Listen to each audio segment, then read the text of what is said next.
To COVID concerns, they are on the rise once again across the Commonwealth. 3 Hampton Roads cities are now listed as high transmission areas by the CDC. That includes Hampton, Newport News, and Portsmouth. And now those concerns are leading to action. Let's go live now to Casey Baylor. All right, so Casey, what can you tell us about the new COVID mandates in Portsmouth?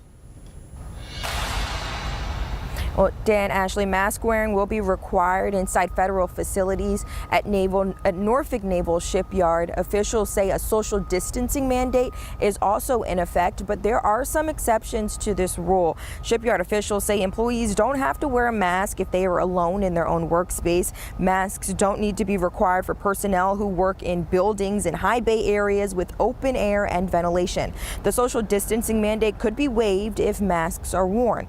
Now, the rise in COVID-19 cases also has one Newport News pediatrician concerned. Dr. Elizabeth Broderick says her clinic is seeing more children testing positive for the virus, and it has her considering changing masking policies in her office. So we did recently go mask optional, and those of us that have immunocompromised friends and family have been continuing to mask. With the transmission level going back up, we may have to reassess that policy and go back to universal masking.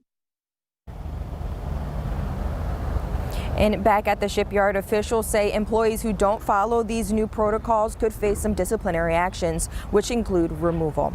We're live this morning. I'm Casey Baylor for 13 News Now. Casey, thanks. You know, as cases ebb and flow, it's so important to keep an eye on hospitalizations, which give us an idea of how sick people are getting. Right now, you're looking at 990 people hospitalized with COVID across the state of Virginia.